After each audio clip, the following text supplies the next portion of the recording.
I accidentally found my long-lost family, the Andersons, but still don't trust anyone. My blind grandmother yearns for my mother, and I offer a potential cure. My uncle knows a dangerous man, and my mother's past is shrouded in mystery. Just as I start to feel at home, my grandmother collapses after taking my medicine. Was it medicine or poison? What are the Andersons hiding? Who is Ian Smith?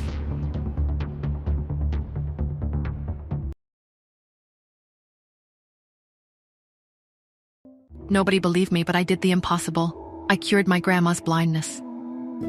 I rushed into the room with Melissa, Simon, and Sheril right behind me. My grandmother lay still on the bed, her breathing slow and steady, but she wasn't waking up. Sheril's voice broke through the panic. "Grandma's still sleeping." Melissa dropped to her knees beside the bed, shaking her mother's shoulder gently. "Mom, wake up." But nothing. Sheril grabbed the pill bottle from the nightstand, frowning as she examined the label. "These aren't her usual medications." I kept my voice steady. "I gave them to her." Melissa snapped her head toward me. "What?" Simon's tone was firmer, more measured. "Nora, what exactly did you give her?" I met their gazes. "It's a treatment for her eyesight. The swelling, redness, and drowsiness. Those are expected side effects. It means the medicine is working." Melissa folded her arms, skeptical. "But what if it's too strong? She's not young anymore, Nora." Simon, to my surprise, backed me up. "Nora is a doctor, Melissa. Yvette was a medical genius, and I have no doubt her daughter would be the same." Melissa exhaled, still uncertain but slowly relenting. "All right, let's go downstairs and have breakfast. We'll check on Mom while she rests." Everyone left, but Sheril stayed back. Her gaze curiously flickered to the pill bottle on the nightstand. A cure for blindness? It sounded impossible. Before she could second-guess herself, she slipped a pill into her pocket and muttered under her breath, "I need to find out what kind of medicine can cure blindness." With one last glance at her sleeping grandmother, she turned and followed the others downstairs. After a few hours, I found Cherry sitting on the couch, fidgeting, her little face scrunched with worry. "Grandma's still sleeping," she pouted. I ruffled her hair gently. "She'll be better soon, Cherry. But I promised Grandma I'd help her pick colors for my sweaters." I smiled softly. "She'll be able to pick them herself once she's better. Here, play a game on my phone. 20 minutes like always." Her eyes lit up as she took the phone. I kissed the top of her head and left the room. What I didn't know was that Cherry wasn't playing a game. Instead, she tapped a number into my contacts. At the Hunt mansion, Chester picked up after a few rings. "Cherry, what's up, kid?" Cherry lowered her voice. "Can you give the phone to Pete?" There was some shuffling on the other end before Pete's voice came through, sounding grumpy as ever. "Cherry?" Cherry's tone immediately brightened. "Pete, are you okay?" "Yeah, I guess," he muttered. "Dad brought me to New York. I didn't want to, but he..." Cherry giggled, cutting him off. "We know. Mom found out, and we came here too." Pete almost hesitantly asked, "Wait, what? Mom came here? For me?" Cherry beamed. "Yes! And we even found Mom's family. I can't wait for you to meet them." Chester stood by the window, deep in thought. He had overheard their conversation. "They deserve to be together," he muttered to himself. "They're twins, after all. I have to help them." Justin sat at his desk, flipping through files. The door creaked open, and Chester stepped inside hesitantly. "Is everything okay between you and Pete?" Chester asked cautiously. Justin sighed, rubbing his temples. "No. He keeps asking about his mom, and I don't want to talk about her." Chester leaned against the doorframe, thoughtful. "Then why not give him a mom?" Justin's head snapped up, eyes narrowing. "What?" Chester smirked slightly.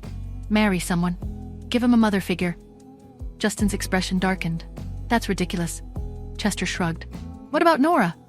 You liked her once, and she has a daughter. Pete wouldn't feel so lonely." Justin's hands clenched into fists. "That's enough. Get out, Chester." Chester sighed but didn't argue. He left, closing the door softly behind him.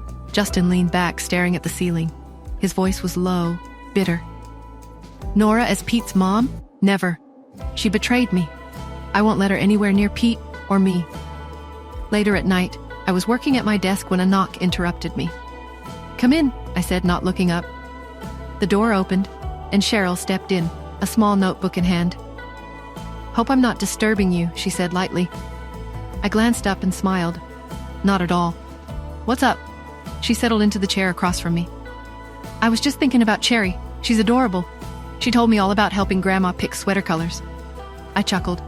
She's got a big heart. Keeps me on my toes, though. Sheril laughed, but then hesitated before speaking. I took one of the pills you gave Grandma, she admitted. I arched my brow, but stayed quiet. I ran tests on it, she continued, and I found out what it really is. I nodded. The carefree pill. Sheril's voice was breathless with excitement. It's legendary. Our family's pharmaceutical company invented it. In fact, your mother created the formula. It was the reason our company thrived. But now, without the formula, we're barely surviving. She hesitated, almost nervous. Would you give me the formula? It could save our company. I didn't even hesitate. I grabbed a sheet of paper, quickly wrote the formula down, folded it and handed it to her. Here, take it, I said simply. Sheril's eyes widened. She stood abruptly, throwing her arms around me in an excited hug. Thank you, Nora. Thank you so much. I patted her back awkwardly. Just make sure it's used the right way.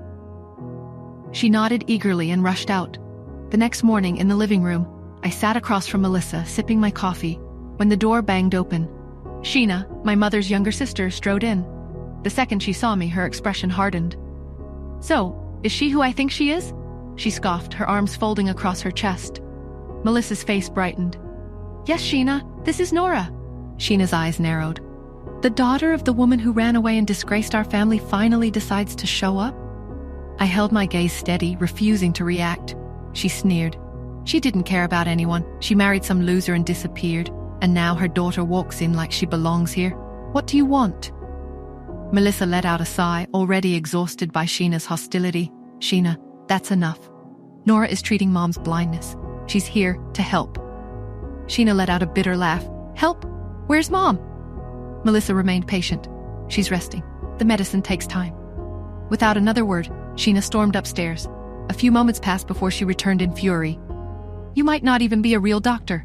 You're experimenting on our mother, and Simon and Melissa are just letting it happen. Melissa's jaw tightened. Sheena! Sheena pointed an accusing finger at me. She's a fraud. She's poisoning Mom, and you're all standing by, letting her do it. I met her gaze, my voice calm but firm. The medicine is tested. I know exactly what I've given her. Sheena scoffed. You're just like your mother, acting innocent, pretending to be a genius, and then vanishing when it benefits you. Melissa had had enough. That's enough, Sheena! At that moment, the sound of slow footsteps descending the stairs silenced the room. All eyes turned toward the staircase. Simon appeared first. Then behind him, moving carefully but steadily, was Grandma. Sheena's eyes widened in shock. Grandma's voice was calm but firm. Sheena, what are you saying? She's your niece, and for what it's worth? A small smirk tugged at her lips before she declared, I can see now.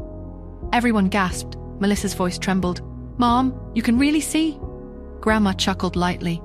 Yes, I can. And Sheena, you don't need to worry about my granddaughter poisoning me. She paused before adding, in fact, she has cured me. Sheena stammered, scrambling for a response. It's just luck. There's no treatment for blindness, and Mom, you don't understand. She's just like her mother. She'll betray us the first chance she gets. Simon's expression darkened. Enough, Sheena! Don't you dare speak about our late sister that way! Sheena scoffed, crossing her arms tightly. Fine, then choose. If she stays, I leave. I straightened in my seat, my voice steady but touched with emotion. This is ridiculous. You don't have to do this for me. Cherry and I will leave. Simon cut me off. No, Nora, you are not going anywhere. He turned to Sheena, his expression hard. You are being childish. Grandma exhaled, looking at Sheena with disappointment. If I must choose, I will choose my granddaughter. She turned to me, warmth radiating from her now clear eyes. Oh, Nora, how happy I am to finally see you. Thank you for giving me this gift. Simon stepped forward. I choose Nora too. She stays here. Sheena's face twisted with anger. You all will regret this, and I'll be there to laugh when she shows you her true colors. She spun around and stormed toward the door. Just before slamming it behind her, she threw one last insult over her shoulder. Good luck with the conference today without me. The door slammed shut and the room fell into silence. Simon ran a hand through his hair and muttered, Yeah, conference. Melissa turned to him. Why don't we take Nora? Simon considered it for a moment before nodding. That's actually a great idea. He turned to me. Nora, would you like to come with us? I hesitated, caught off guard by the invitation, but I gave them a small smile.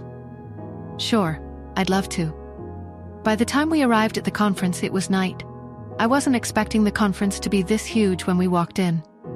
Simon walked ahead while Melissa stayed by my side, guiding me through the people. We made our way toward our seats when suddenly, a voice cut through the noise, a voice I hadn't heard in a long time. Nora? I froze. The sound, familiar yet unsettling, froze me at my place. Who could that be? Is it someone I know? Or is it him? Why now? What other secrets are the Andersons hiding? What brought them here to this place, to me? And what secrets would this unexpected encounter unearth?